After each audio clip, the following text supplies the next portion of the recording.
नमस्कार, डेली 24 भारत देख रहे हैं आप। मैं हूं आपके साथ सुरभि राजपूत। देवभूमि की खबरों में आपका स्वागत है। उत्तराखंड लोकसभा चुनाव के लिए आयोजित जनसभा में मुख्यमंत्री पुष्कर सिंह धामी ने कहा कि 2014 से अब तक उत्तराखंड में भाजपा को प्रचंड बहुमत दिया है और अब की बार पिछला रिकॉर्ड भी टूटेगा। उन्होंने कहा कि उत्तराखंड के मतदाताओं ने बीजेपी को लगातार दूसरी बार सत्ता सौंपकर इतिहास रचने का काम किया। एक ही दल की दोबारा सरकार नहीं आती के मिथक को उत्तराखंड के मतदाताओं ने विधानसभा चुनाव में तोड़ दिया। उन्होंने कहा है कि ये पहला प्रदेश है जहां यूसीसी आया और कठोर नकल विरोधी कानून बना। केंद्र में प्रधानमंत्री नरेंद्र मोदी की सरकार होने से ये संभव हो सका।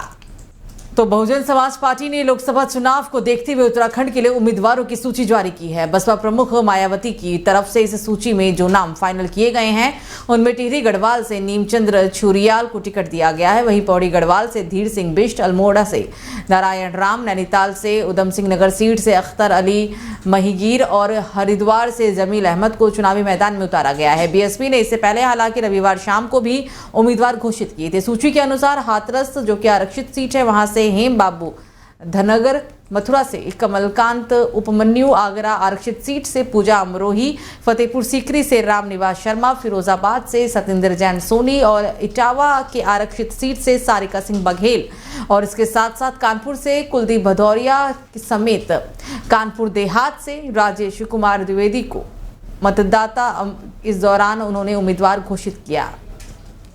तो उत्तराखंड लोकसभा चुनाव में नैनीताल उधम सिंह नगर संसदीय सीट के लिए आज नामांकन प्रक्रिया का आखिरी दिन है। आज बीजेपी प्रत्याशी अजय भट्ट, कांग्रेस प्रत्याशी प्रकाश जोशी, बसपा प्रत्याशी समेत अन्य प्रत्याशी नामांकन करेंगे।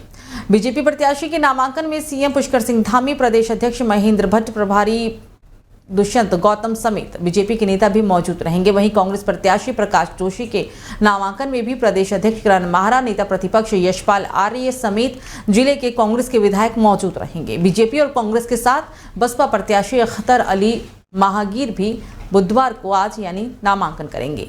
हालांकि आपको बता दें कि बीते मंगलवार को यूकेडी के Shiv Singh Rawat, People's Party of India Democratic के अमर सिंह सैनी और निर्दलीय सुरेंद्र सिंह ने नामांकन किया था।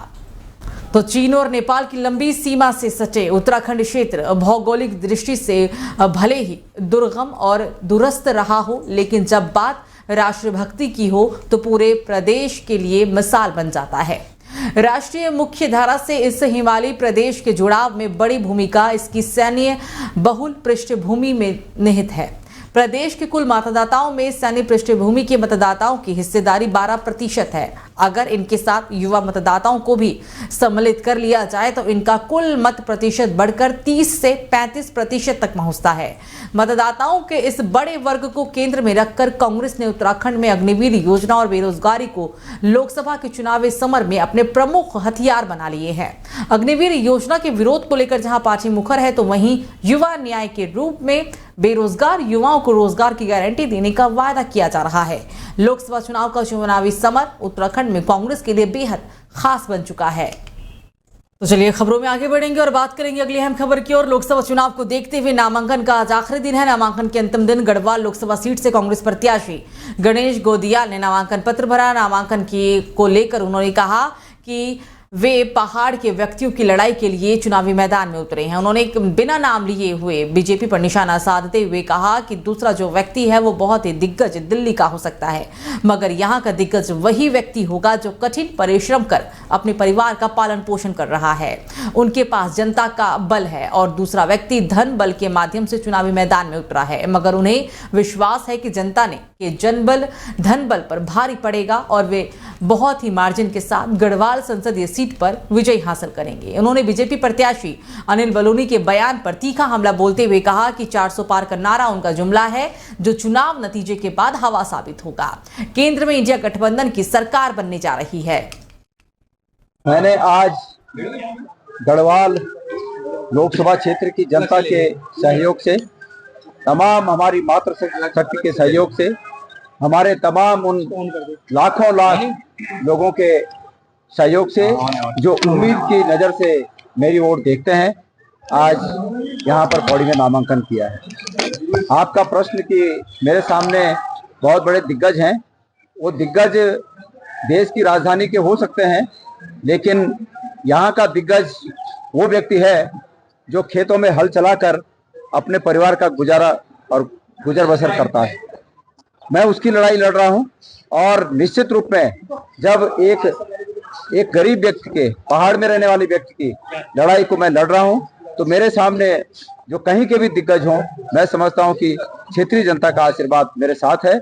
और कोई धन शक्ति का दिग्गज हो सकता है, लेकिन मैं सेवा की शक्ति का दिग्गज हूं और ये सेवा की शक्ति धन शक्ति पर भारी पड़ेगी। हालात खास्ता हैं, 400 पार की बात करते हैं, ये जाल है, ये भी जुमला है, लोगों को फंसाने का जुमला है। तो लोकसभा चुनाव 2024 की व्यस्तता के बावजूद मुख्यमंत्री पुष्कर सिंह धामी ने मॉर्निंग वॉक के दौरान आम लोगों से मिलना, उनकी कुशल क्षेम पूछना और उनसे अपनी सरकार के कामकाज का फीडबैक लेना सिलसिला नहीं छोड़ा है। बुधवार को हल्द्वानी प्रवास के दौरान सुबह वो अचानक बीजेपी नैनीताल जनपद के अनुसूचित जाति मोर्चा के उपाध्यक्ष जीवन चंद्र आर्या के घर पहुंचे। उन्होंने आर्या के परिवारजनों से मुलाकात कर लंबी बातचीत की और उनसे सुझाव भी लिए। मुख्यमंत्री को अचानक अपने घर में देखकर आर्या के परिजन और मोहल्ले के लोग अचंभित हो गए। उनकी खुशी का ठिकाना नहीं रहा। सीएम सुबह लगभग 7 बजे हल्द्वानी में अनुसूचित जाति मोर्चा के जिला उपाध्यक्ष जीवन चंद्र आर्या जी के घर पहुंचे।